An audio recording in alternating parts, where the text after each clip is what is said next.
Hello everyone, welcome in DICL।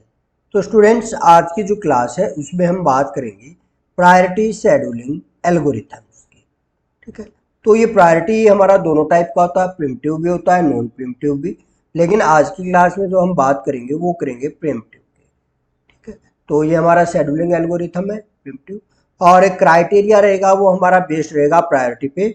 और priority से means क्या है, अगर हमारा हायर नंबर है तो हमारी प्रायोरिटी भी हाई होगी, लोअर नंबर है तो हमारी प्रायोरिटी लो होगी। मोड है वो हमारा प्रिमिटिव रहेगा। हमें क्या क्या फाइंड आउट करना है, इन्होंने प्रोसेस नंबर दिए हुए हैं P1, P2, P3, P4, P5 और P6।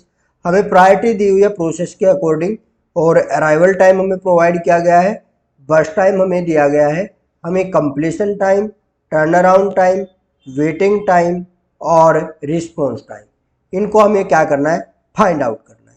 तो जैसा कि हम बताते आए हैं, हमें सबसे पहले गैंट चार्ट क्रिएट करना पड़ेगा, और ये हमारा 0 से स्टार्ट होता है। तो अगर हम अराइवल टाइम के अकॉर्डिंग अगर देखें तो देखिए यहाँ पे पहले प्रायोरिटी को देख लेते हैं। 2 है और 4 है, P1 की प्रायोरिटी 2 है, P2 की प्रायोरिटी 4 है। तो हमारा जो प्रायोरिटी हाई है वो P2 की है। अगर दोनों एक ही टाइम पे एंट्री करते हैं तो P2 पहले एग्जीक्यूट होगा, P1 बाद में एग्जीक्यूट होगा। चलिए अब इस एग्जाम्पल को करते हैं तो आपको ये अच्छे से समझ में आ जाएगा। तो देखिए, अगर हमारा 0 नंबर पे देखें तो कौन सा प्रोसेस अराइव हुआ है, 0 नंबर पे P1 प्रोसेस अराइव हुआ है, तो हम यहाँ पे डाल देते हैं P1। ठीक है, तो P1 प्रोसेस अराइव हुआ तो हमने क्या डाल दिया, यहाँ पे P1 डाल दिया, P1। और एक एक टाइम इसका बढ़ाएंगे, 0 से हमने कर दिया 1। ठीक है, क्योंकि हमने एक साथ 2 बढ़ा दिए तो हो सकता है हमें 1 और 2 वाला हमें ना मिल पाए प्रोसेस, तो बीच में कोई प्रोसेस आ गया उसको भी हमें देखना रहता है, तो हम इसको 1 टाइम आगे बढ़ाएंगे।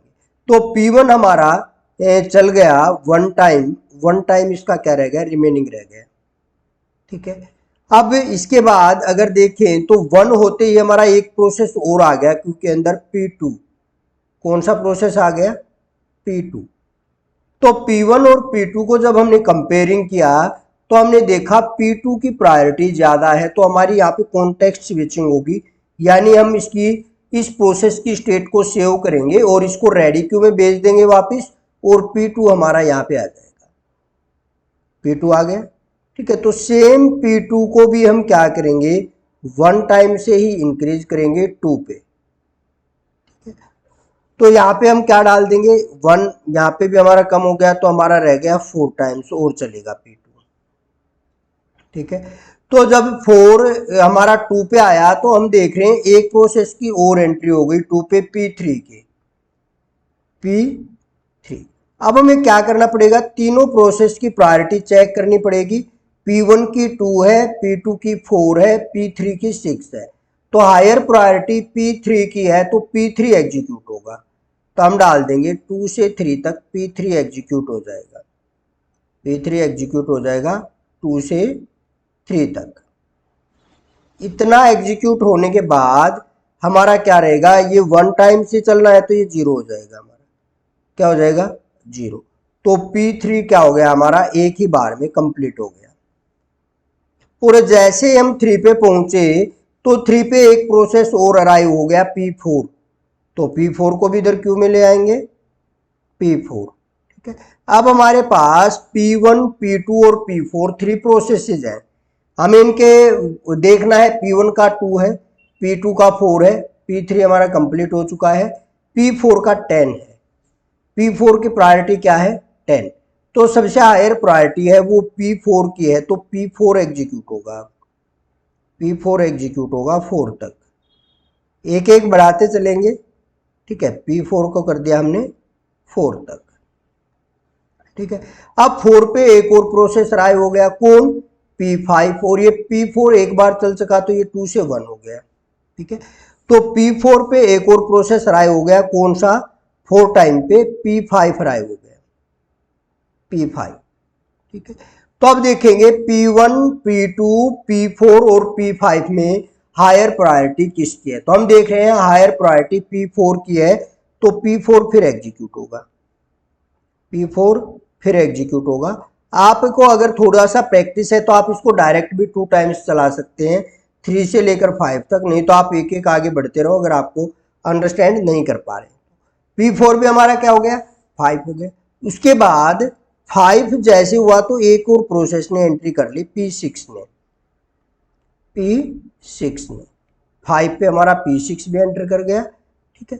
तो अब हमारे प्रोसेस हो गए, P1 है क्योंकि अंदर P4 1 टाइम्स चल गया है, तो ये 1 था ना हमारा, ये कंप्लीट हो गया, 2 टाइम्स चल गया, तो ठीक है, तो ये हमारा 0, तो हमारा P4 भी क्या हो गया, कंप्लीट हो चुका, ठीक है। इसके बाद अगर हम देखें तो हमारे कौन कौन से रह गए, P1, P2, P5 और P6। अब हम देखें तो P1, P2, P5 और P6 इतने ही प्रोसेस है हमारे, और सारे प्रोसेस हमारे रेडी क्यू में आ चुके। अब हमें देखना हायर प्रायोरिटी किसकी है, तो P1 की 2 है, P2 की 4 है, P5 की 8 है और P6 की 12 है। तो हम देख रहे हैं P6 की 12 है, तो P6 की प्रायोरिटी आई है, तो अब कौन एग्जीक्यूट करेगा, P6 करेगा। और हम देख रहे हैं आगे हमारा कोई नया प्रोसेस आना भी नहीं है, क्योंकि सारे प्रोसेस हमारे रेडी क्यू में आ चुके हैं। तो अब इससे अगर कोई और प्रोसेस आता तो हमें एक ही स्टेप आगे बढ़ना पड़ता, लेकिन हमें पता है इसकी प्रायोरिटी लास्ट तक आ ही रहेगी, और कोई नया प्रोसेस भी नहीं आ रहा है, P6 तक ही है हमारे, तो हमें पता है कि पहले ये पूरा एग्जीक्यूट होगा, तो हम सीधा इसका बर्स्ट टाइम है उसको पूरा रन कर देंगे 6 टाइम्स, तो 5 + 6 क्या कर देंगे हम, 11 कर देंगे, ठीक है।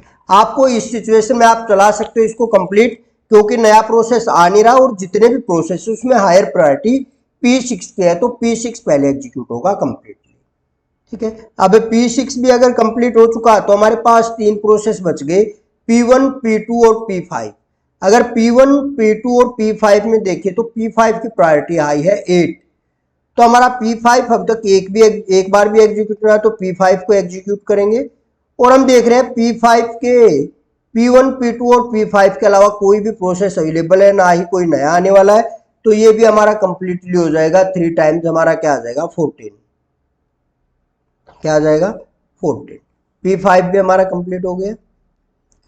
फिर हमारा बच गया P1 और P2। P1 और P2 में अगर कंपेयरिंग करें तो हमारा P2 का प्रायोरिटी टाइम ज़्यादा है, तो आप P2 को कंप्लीटली रन कर दो, क्योंकि P2 कंप्लीट होने के बाद ही P1 का नंबर आएगा, क्योंकि P2 की प्रायोरिटी हाई है, तो ये 4 टाइम्स होगा, तो हम इसको डायरेक्टली 4 टाइम कर देते हैं। P2 का हमारा आ जाएगा 18, P2 का क्या आ जाएगा हमारा, 4 टाइम्स और होना है, तो 14 के अंदर 4 ऐड करेंगे तो हमारा 18 आ जाएगा, 18, ठीक है। फिर हमारा P2 भी एग्जीक्यूट हो चुका, रह कौन गया हमारा, P1 रह गया, तो P1 को हम देखेंगे कि 1 टाइम और एग्जीक्यूट होना है, तो अब P1 को एग्जीक्यूट कर देंगे, और हमारा क्या आ जाएगा यहाँ पे, 19 आ जाएगा, क्या आ जाएगा, 19। तो अब हमारा गैंट चार्ट बन चुका है, तो अब आप easily completion time find out कर सकते हो। कंप्लीशन टाइम में P1 की अगर देखें तो P1 हमारा लास्ट टाइम यहाँ पे एग्जीक्यूट हुआ है, तो इसका 19, कंप्लीशन टाइम क्या आएगा, 19। P2 को अगर देखें तो लास्ट टाइम पे यहाँ पे हमारा एग्जीक्यूट हुआ 18,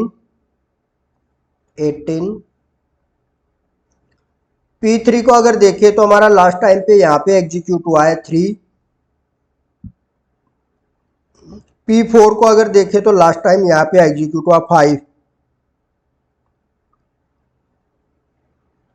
P5 को अगर आप देखोगे तो लास्ट टाइम हमारा 14 पे आया है, 14। और P6 को अगर आप देखोगे तो हमारा 11 पे आया है, तो हम यहाँ पे क्या डाल देंगे, 11। अब अगर हमें टर्न अराउंड टाइम निकालना है, कंप्लीशन टाइम हमारे पास आ गया, टर्न अराउंड टाइम इजीली निकाल सकते हैं, completion time minus arrival time, तो 19 कंप्लीशन टाइम है, अराइवल टाइम 0 है, तो 19 माइनस 0, 19 आ जाएगा। 18 माइनस अराइवल टाइम 1 है, तो 18 माइनस 1 17 आ जाएगा। फिर हमारा 3 अराइवल टाइम है 2, 3 माइनस 2 1 आ जाएगा। फिर हमारा 5 अराइवल टाइम है 3, 5 माइनस 3 2 आ जाएगा। फिर हमारा 14 माइनस अराइवल टाइम 4 10, और फिर लास्ट हमारा आ जाता है कंप्लीशन टाइम 11 है और अराइवल टाइम 5 है, तो 11 माइनस 5 6, इसी प्रकार से हम वेटिंग टाइम निकाल सकते हैं, turn around time minus burst time. तो 19 टर्न अराउंड टाइम है, बर्स्ट टाइम 2 है, तो 19 minus 2 17, 17 minus 5 12, 1 minus 1 0, 2 minus 2 0, 10 minus 3 7 और 6 माइनस 6 0। ये हमारा क्या आ गया, वेटिंग टाइम। अब रिस्पॉन्स टाइम रहता है, तो रिस्पॉन्स टाइम में हमें पहले देखना पड़ेगा इसको फर्स्ट टाइम रिस्पॉन्स कब मिला है, फर्स्ट टाइम सीपीयू कब एलोकेट हुआ है। ठीक है, तो सीपीयू एलोकेशन मैं बता देता हूँ कब कब इनको हुआ, हम यहाँ पे लिख लेते हैं सीपीयू एलोकेशन। ठीक है, सीपीयू एलोकेशन, क्योंकि जब हमें निकालना पड़ेगा तो CPU allocation minus arrival time होता है। तो सीपीयू एलोकेशन अगर P1 को देखें तो 0 पे एलोकेट हो गया था सीपीयू, P2 को देखें तो 1 पे हो गया था, P3 को देखें तो देखो कैसे पता चल रहा है, P1 का ये लेफ्ट साइड पे क्या है 0, तो यहाँ पे सीपीयू मिल गया। P2 के लेफ्ट साइड पे क्या है 1, तो 1 पे मिल गया। P3 के लेफ्ट साइड पे क्या है 2, तो 2 पे मिल गया। P3 के लेफ्ट साइड पे क्या, P1 P2 P3 हो चुका। P4 के लेफ्ट टाइम पे क्या है 3 है, तो 3 पे मिल गया इसको। P4 सॉरी, ये P1 का हो गया, ये P2 का हो गया, ये P3 का हो गया, ये P4 का 4 आएगा भाई। देखिए P1 का 0 है, P2 का 1 है, P3 का 2 है और P4 का 3 है। ठीक है, और P5 का जो हमारा रहेगा वो रहेगा यहाँ पे 11, P5 का क्या रहेगा 11, और P6 का हमारा क्या रहेगा, P6 से कहाँ पे, ये रहा, इसका रहेगा हमारा 5, P6 का क्या रहेगा 5। अब ये हमारा सीपीयू फर्स्ट टाइम एलोकेशन आ गया, इसमें से अराइवल टाइम माइनस कर दो, तो ये 0 में से जब इसे अराइवल टाइम 0 को माइनस करेंगे तो 0 आएगा। 1 है और 1 पे ही अराइवल हुआ तो 1 माइनस 1 0, 2 पे आया 2 पे ही अराइवल हो गया 0, 3 पे आया 3 पे ही अराइव हो गया 0, 11 पे आया और अराइवल हुआ 4 पे अराइवल हुआ था, रिस्पॉन्स मिला 11 पे, तो 11 माइनस 4 7 हो गया। और 5 पे हमारा आया और 5 पे एलोकेशन थी, तो क्या हो गया 0।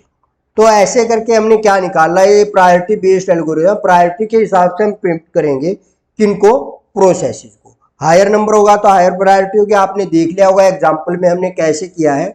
और लास्ट टाइम पे अगर आपका लास्ट प्रोसेस और आप देख रहे हो 2 से 3 प्रोसेस हमारे रेडी क्यू में है, कोई नया प्रोसेस आ नहीं रहा है, तो जिसकी प्रायोरिटी आई है उसको कंप्लीटली रन कर दो, वो नॉन प्रिम्प्टिव की तरह हो जाता है लास्ट में जाके। ठीक है, जैसे इसमें P5 P2 और P1 लास्ट में रन हुए हैं, P6 P5 P2 और P1 ये हमारे नॉन प्रिम्प्टिव की तरह रन हो रहे हैं, यानी प्रिम्प्ट करने की जरूरत ही नहीं पड़ी, क्योंकि उसकी प्रायोरिटी आई थी तो पहले वो पूरा एग्जीक्यूट हुआ। फिर P5 की प्रायोरिटी हायर आ गई, फिर P5 कंप्लीट हुआ, क्योंकि नया कोई प्रोसेस आ नहीं रहा था, तो जिनकी हायर प्रायोरिटी थी वो पूरे पूरे एग्जीक्यूट हो रहे थे। ठीक है, तो आज की क्लास में ये हमने कंप्लीटली किया है। अगर आपको वीडियो अच्छी लगी है तो वीडियो को लाइक कर दें और अपने फ्रेंड्स के साथ शेयर कर दें, और चैनल को सब्सक्राइब कर लें, बेल आइकन प्रेस कर लें, ताकि जब भी हम कोई नई वीडियो अपलोड करें तो आपको नोटिफिकेशन मिल सके। Thank you.